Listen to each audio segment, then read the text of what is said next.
Pessoal, agora nós estamos entrando então na segunda parte do nosso vídeo sobre limpadores da nossa disciplina de cosmetologia aplicada, tá bem? Já falamos no primeiro vídeo da definição e quem são os surfactantes, como eles atuam e seus tipos, tá? Os tipos de surfactantes. Agora nós vamos ver como atuam especificamente e os produtos utilizados para limpadores de pele ou para a nossa pele, ok? Vamos lá então. Para composição dos limpadores cutâneos. O que a gente precisa para que ele seja um limpador de pele? Ele precisa de água, que é o nosso veículo. Ele vai precisar do nosso limpador, que são os surfactantes, os detergentes ou os tensoativos, tá? Ele vai precisar do nosso emolientes e de umectantes, que a gente já falou anteriormente deles, tá? Que vão fazer o quê? Manter a água retida na superfície da pele. Os estabilizantes, que vão estabilizar a formulação, reduzindo a tensão entre as duas fases líquidas, ou seja, óleo e água. Solubilizantes, utilizado quando se torna necessário a solubilização de um composto que é um pouco insolúvel, por exemplo, na água, que vai ser o nosso veículo principal. Então, você vai usar ali alguns facilitadores para que esse composto se dissolva na água, tá? Agentes de espuma possibilitam a formação de espuma durante o uso. Ah, Danilo, mas para que agente de espuma? Os surfactantes já não produzem espuma? Sim, alguns sim, outros não, como a gente viu. Uns mais, outros menos. E como a formação de espuma está diretamente relacionada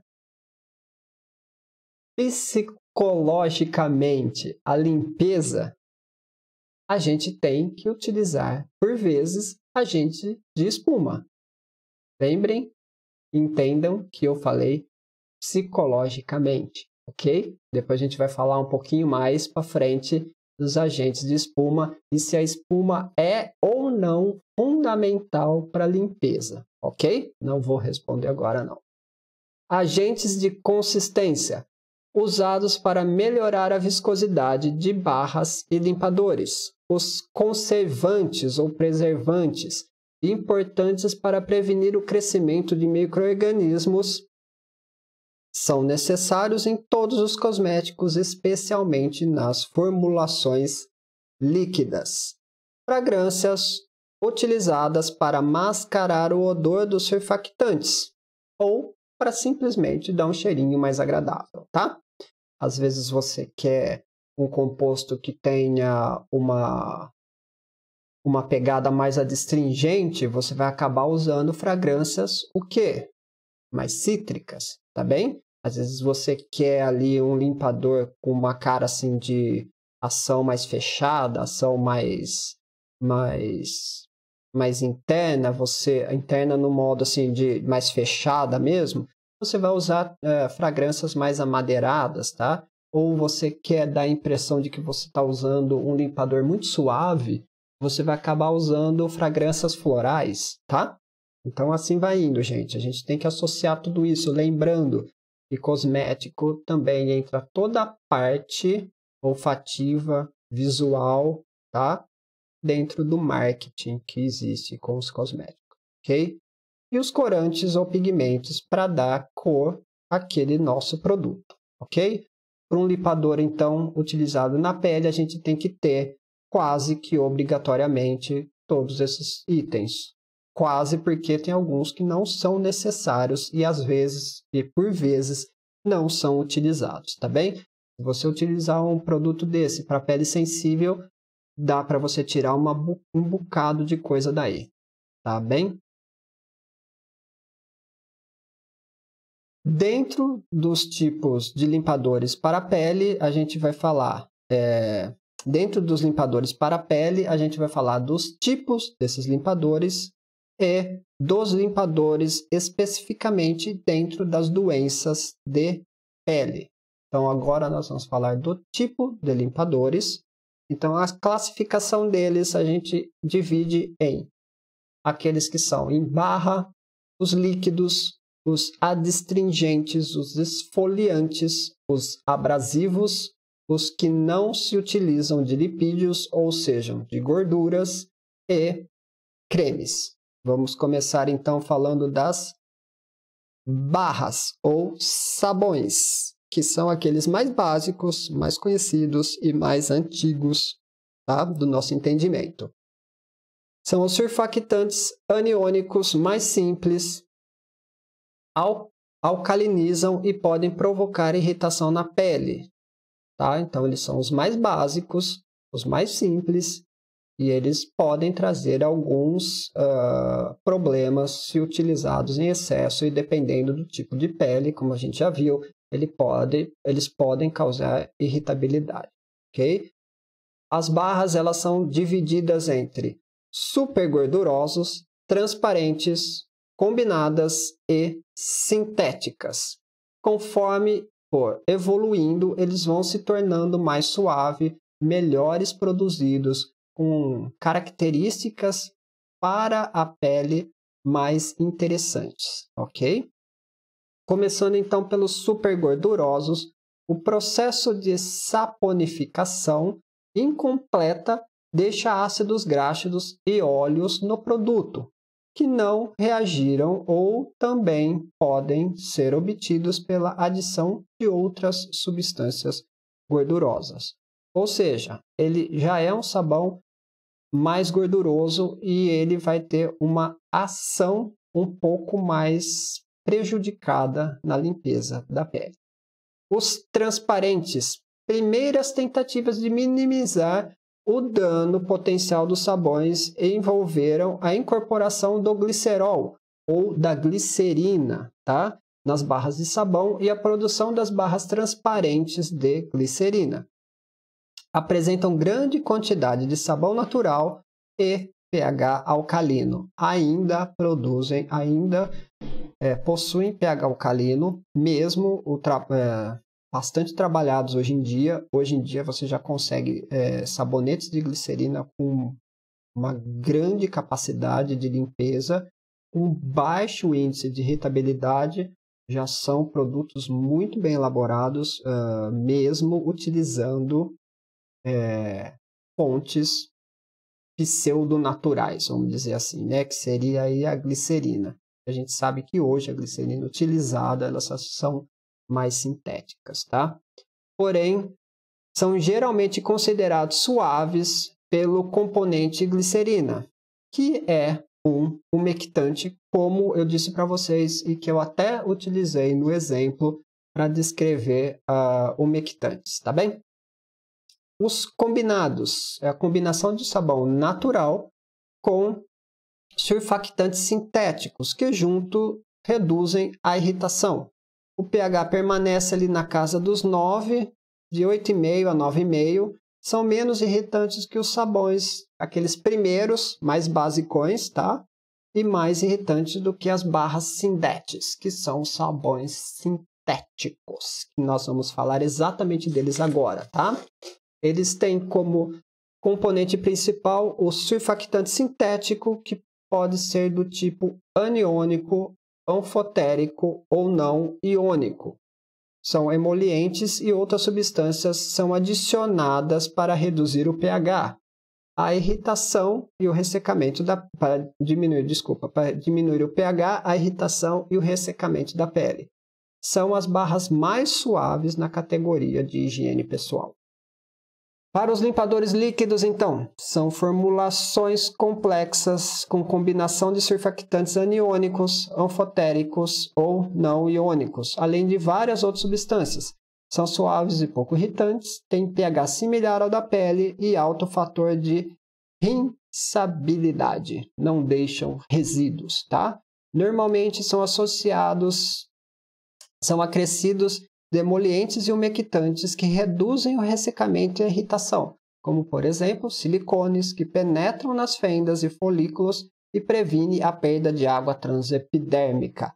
Apresentam atividade antibacteriana por manter o pH fisiológico e pela atividade dos surfactantes que emulsionam e encapsulam as bactérias.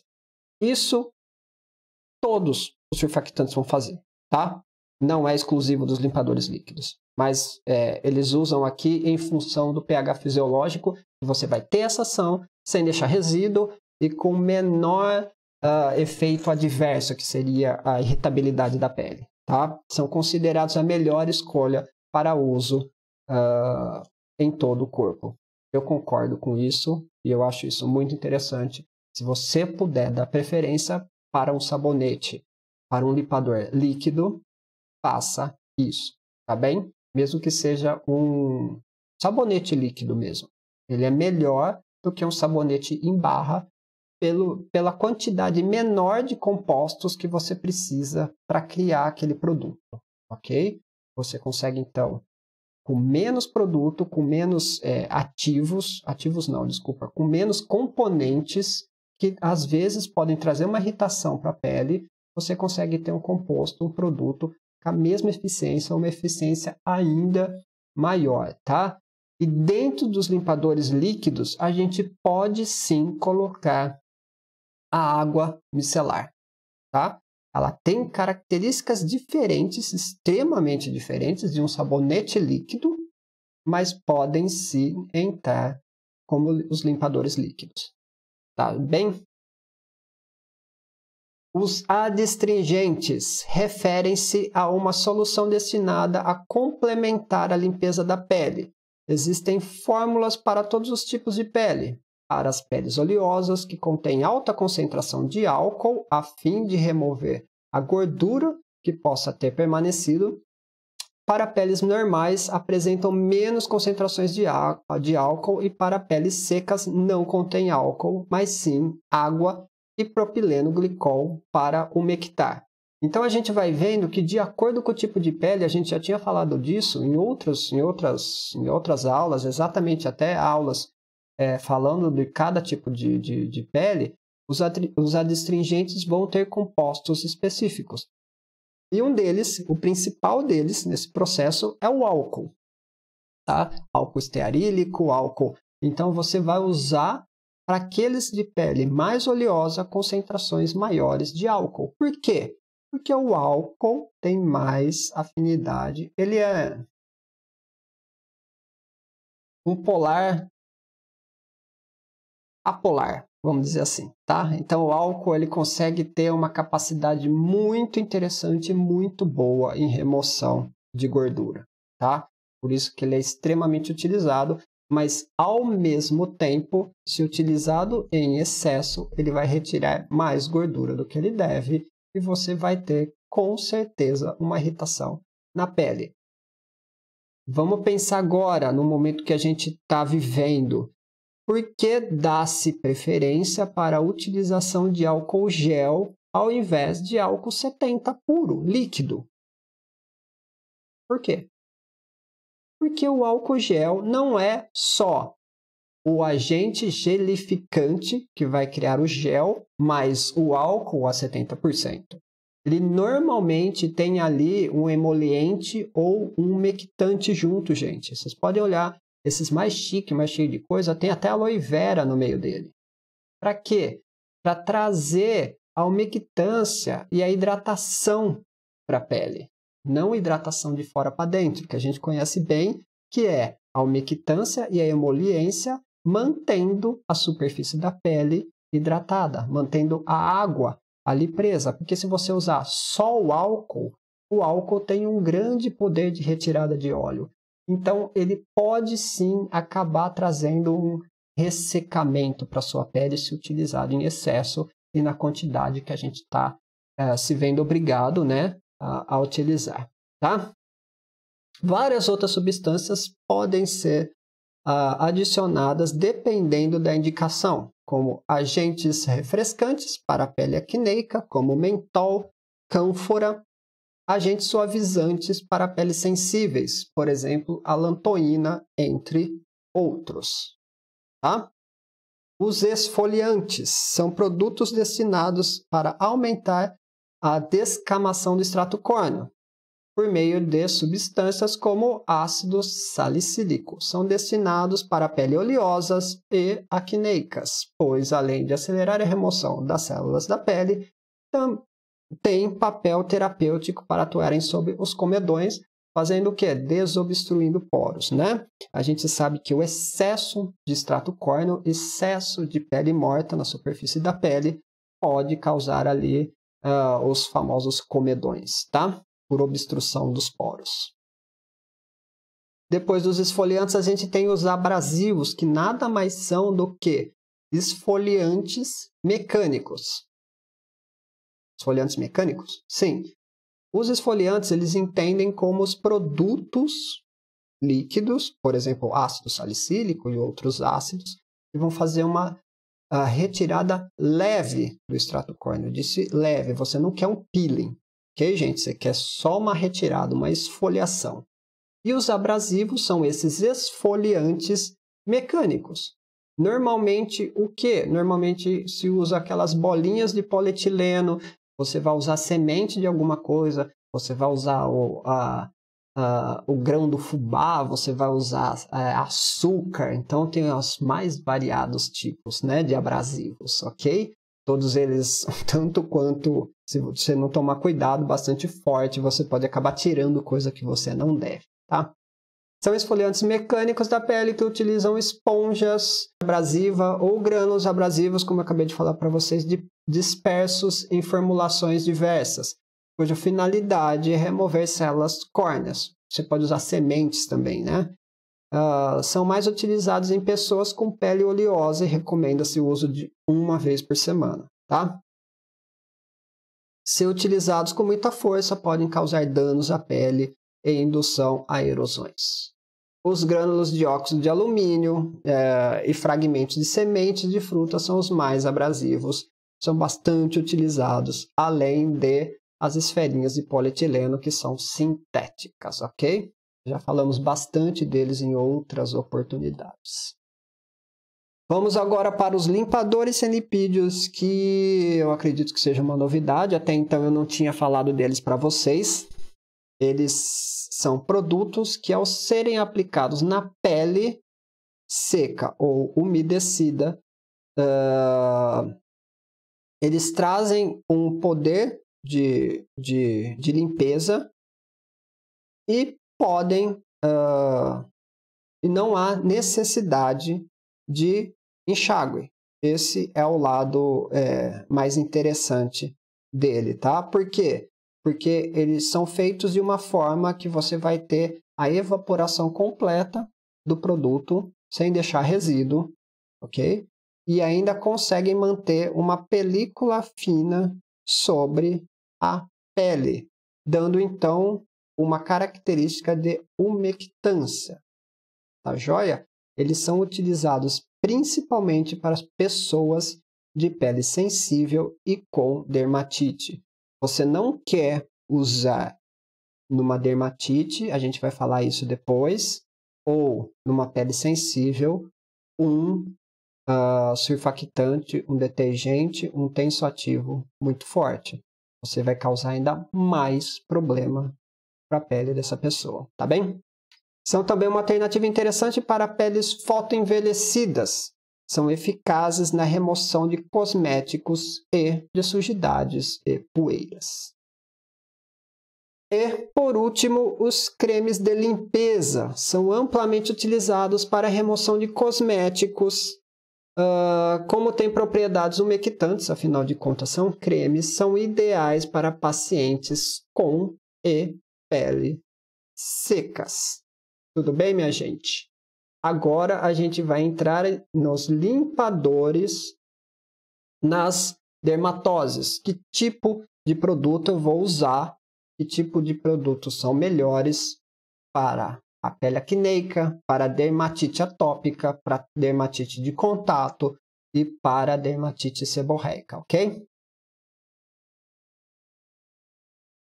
Vamos lá, gente. Tomar um golinho de água, porque senão a garganta não aguenta. Para a pele acneica, então, são 3 objetivos principais que devem ser enumerados na relação da limpeza. Evitar irritação e agravamento das lesões durante a limpeza. Você não quer isso. Realizar limpeza suave para preparar para outras terapias. De repente você vai usar um outro creme, você vai usar um hidratante, você vai usar um hidratante com algum ativo que vai trazer algum benefício, então você tem que ter a pele limpa. Restabelecer a superfície cutânea normal após os tratamentos. Então você terminou um tratamento, você está usando, por exemplo, uma tretinoína, tá? Um creme de tretinoína. Eles são o quê? Fotossensíveis. Se você vai ter que usar esse produto à noite, de manhã cedo você tem que retirá-lo todo, né? Porque senão você pode causar manchas na sua pele. Essa pele já está sensível por causa do uso da tretinoína, que por si só vai causar descamação, vai causar uma certa irritação, que a gente já falou na outra aula. E você quer usar produtos, você quer usar limpadores suaves para essa pele, ok? Sabões em barra de origem animal devem ser evitados em razão do potencial de irritação e do risco de deixarem resíduos que poderão induzir a formação de comedões. Você pode acabar deixando alguns óleos, alguns outros tipos de resíduo que podem causar inflamação na pele, tá bem? Também não se recomenda o uso de agentes antibacterianos. Por que, Danilo? A gente vê bastante produtos para acne com ação antibacteriana. Qual o problema? Normalmente, esses agentes eles vão atuar sobre as bactérias gram-positivas. A gente tem dois tipos de bactérias principais, gram-positivas e gram-negativas, tá? Esses agentes eles vão atuar sobre as bactérias gram-positivas, ou seja, eles vão matar essas bactérias gram-positivas, só que o problema é que eles não reduzem a principal bactéria que é a causadora da acne, que é a Propionibacterium acnes, tá?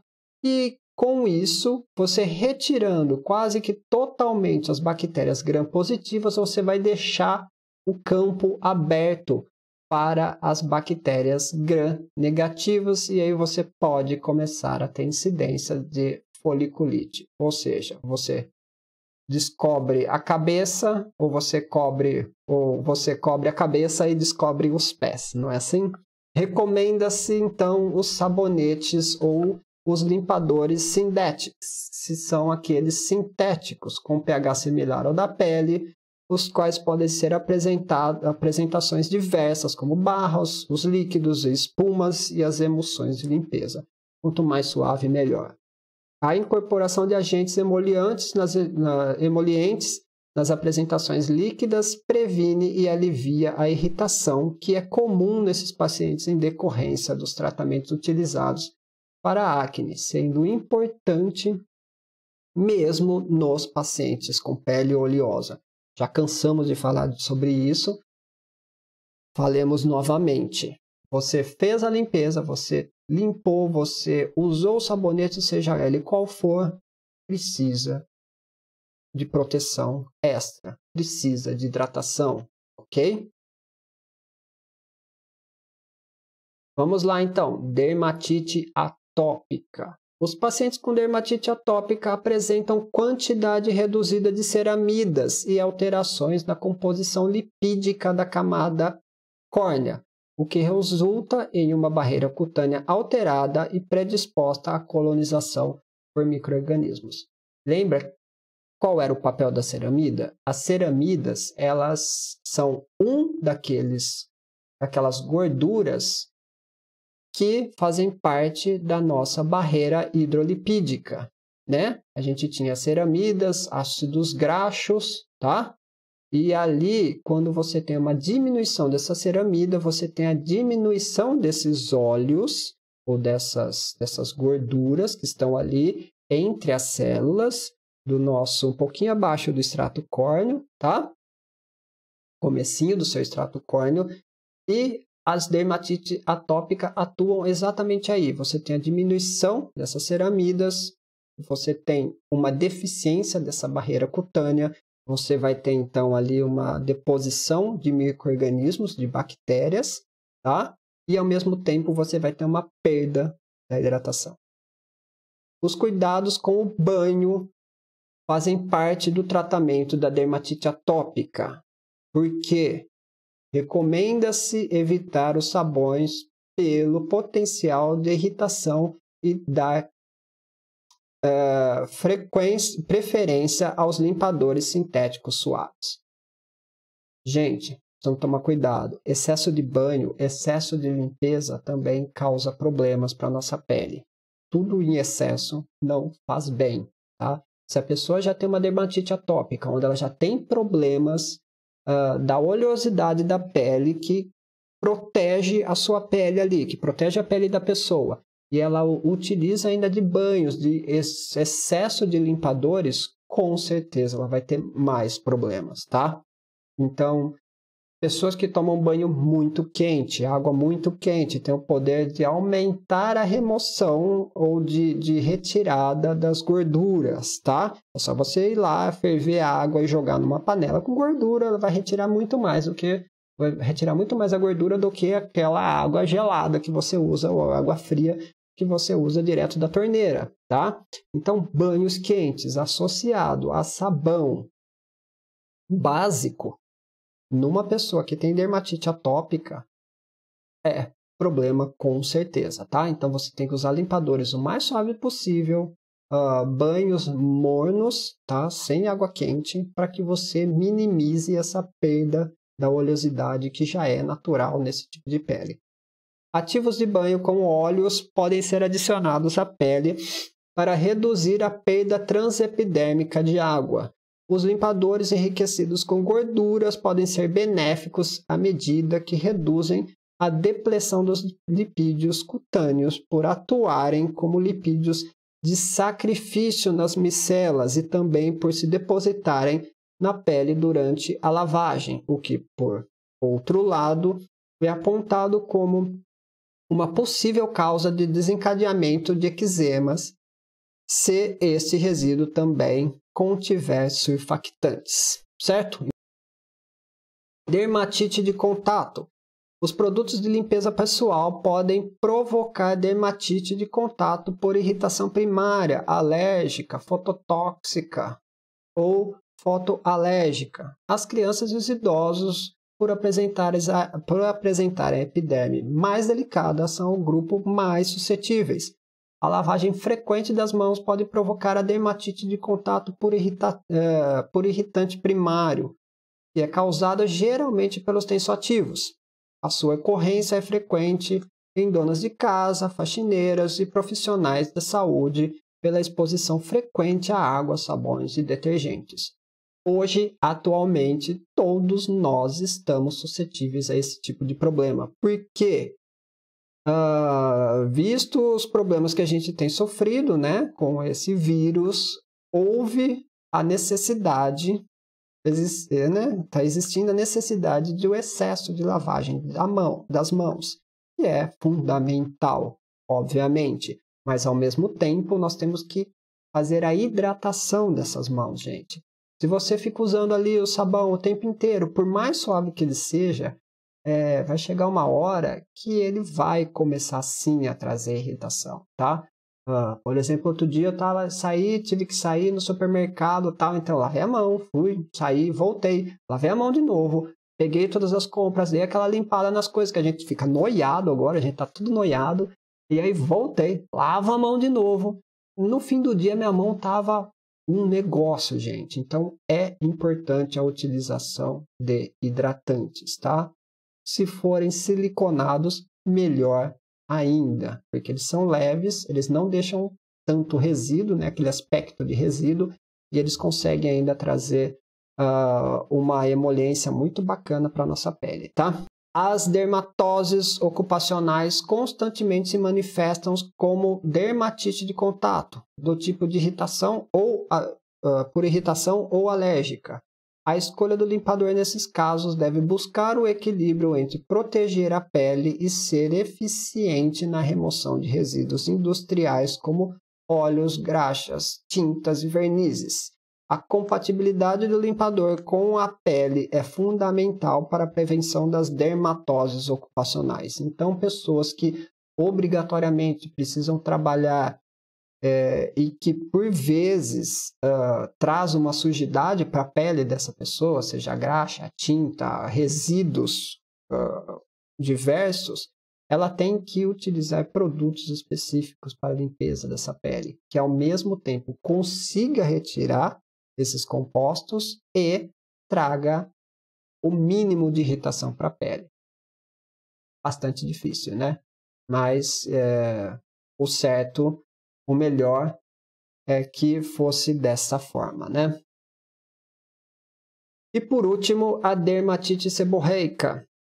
Na dermatite seborreica, os limpadores têm papel importante no seu controle. Quando acomete o couro cabeludo, principalmente, em geral, são utilizados shampoos para tratamentos que contêm alguns dos seguintes ativos. E lá na frente a gente vai falar de novo deles quando a gente for mencionar a parte dos limpadores para os cabelos, tá?